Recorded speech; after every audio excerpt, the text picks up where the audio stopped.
Assalamualaikum teman-teman dan sobat petualang. Di kesempatan yang cerah ini bersama dengan rombongan jamaah dari desa, kita berada di Kabupaten Lamongan, tepatnya di Desa Kemantren, Kecamatan Paciran. Yang dimana dilihat ini adalah arah masuk atau jalan masuk menuju ke makam ayahanda beliau Mbah Sunan Giri, yakni Syekh Maulana Ishaq. Makam beliau Mbah Syekh Maulana Ishaq yang area keseluruhan ini kurang lebih itu sekitar 5 hektar. Dan juga terdapat peninggalan beliau atau jejak peninggalan, yakni Masjid Al-Abror. Makam beliau tepatnya berdekatan dengan Laut Utara Jawa. Jadi waktu kita berparkir di sana itu sudah Laut Utara Jawa. Jadi teman-teman, inilah arah masuk ke makam beliau yang kurang lebih sekitar 250 meter atau 300 meter dari tempat parkiran sana tadi untuk menuju makam beliau, yang dimana areanya sini sangat luas. Jadi bisa dilihat ketika teman-teman dan sobat petualang berziarah ke sini, tepatnya di Kabupaten Lamongan, di Desa Kemantren. Di depan kita ini sudah semakin dekat, yakni dengan makam beliau Mbah Syekh Maulana Ishaq, yang dimana tidak lain adalah ayahanda dari Mbah Sunan Giri. Diceritakan bahwa Syekh Maulana Ishaq berasal dari Samarkand, yang lahirnya kurang lebih pada tahun 1400-an Masehi dan wafat pada sekitar tahun 1463 Masehi. Dan teman-teman sobat petualang, inilah di depan kita ini makam beliau Mbah Syekh Maulana Ishaq atau ayahanda beliau Mbah Sunan Giri. Sejarah singkat di mana pada waktu beliau menyebarkan agama Islam di wilayah sekitar sini, yakni Kabupaten Lamongan, di mana pada era kerajaan Blambangan yang diperintah oleh Prabu Menak Sembuyu di awal abad 14 Masehi, di mana Prabu Menak Sembuyu adalah salah seorang keturunan dari Prabu Hayam Wuruk dari kerajaan Majapahit, dan mayoritas atau rakyatnya dahulunya memeluk agama Hindu dan ada sebagian yang memeluk agama Buddha.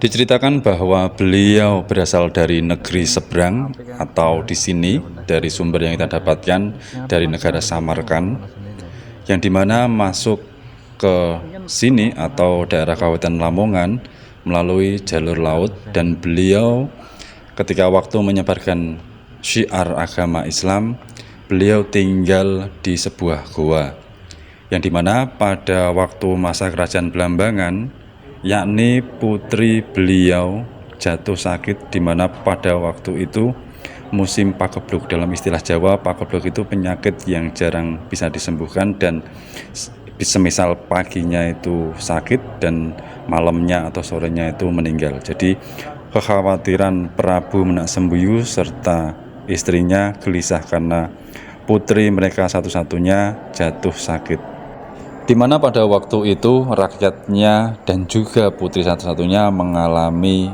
wabah penyakit atau mendapatkan wabah penyakit, dan menjadi kekhawatiran Prabu Menak Sembuyu serta istrinya, dan dilakukanlah atau diadakanlah sayembara, barang siapa yang dapat menyembuhkan putrinya akan diambil sebagai menantu, dan juga yang bisa mengatasi wabah penyakit di Blambangan akan diangkat menjadi bupati. Teman-teman dan sobat petualang, di depan kita ini kami rombongan jamaah diperkenankan untuk masuk ke dalam. Jadi waktu kita ke dalam, kita nggak bisa bawa kamera atau kita menghormati beliau. Sebenarnya bisa, tapi dengan ramainya rombongan jamaah, jadi kamera kita nonaktifkan, dan teman-teman bisa melihatnya. Di sini adalah pintu masuk ke makam beliau. Kita lanjutkan sejarah singkat beliau Mbah Syekh Maulana Ishaq pada masa kerajaan Blambangan, di mana saat itu patihnya yakni Bajul Sengoro diperintahkan untuk mencari orang yang dimana dapat membantu atau mengatasi masalah di kerajaan Blambangan beserta masyarakatnya yang mengalami pagebluk. Dan akhirnya beliau bertemu dengan Resi. Di sini ceritakan adalah Resi Kandabaya yang mengetahui adanya seorang tokoh sakti dari negeri seberang yang tidak lain adalah Syekh Maulana Ishaq. Dan beliau mau membantu asalkan beliau bisa mensyiarkan agama Islam di wilayah Kerajaan Blambangan, dan akhirnya setuju. Dan singkat cerita, beliau menyembuhkan putri dari Prabu Menak Semboyu dan diangkat menjadi menantunya sekaligus menjadi adipati di sebagian wilayah Blambangan.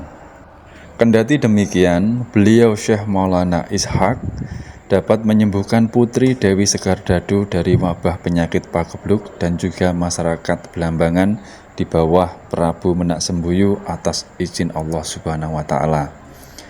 Namun, Patih Bajul Sengoro tidak menyukai ketika beliau Syekh Maulana Ishaq menguasai atau memerintah di sebagian wilayah Blambangan dengan menyebarkan agama Islam.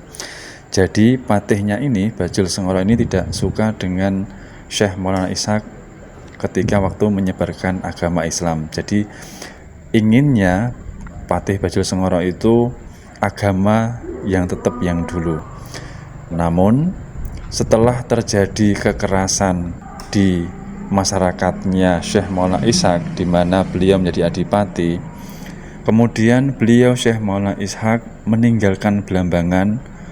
Agar apa? Supaya rakyatnya tidak terjadi pertumpahan darah. Jadi beliau mengalah pergi karena tidak ingin terjadi pertumpahan darah dan yang lainnya.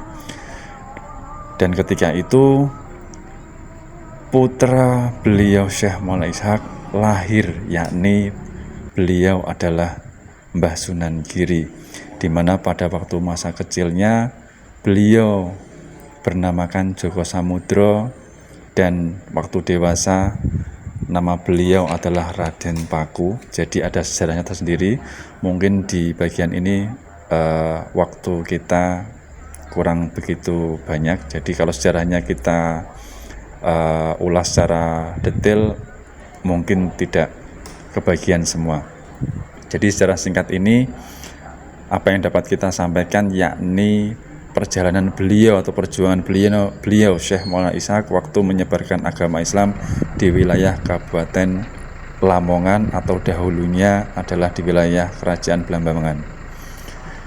Jika ada kata-kata yang salah dalam berucap dari kami mohon maaf. Terima kasih sudah mengikuti petualangan kami. Tunggu petualangan di tempat-tempat yang menarik lainnya. Jika teman-teman lebih tahu atau lebih detail, bisa berbagi di kolom komentar.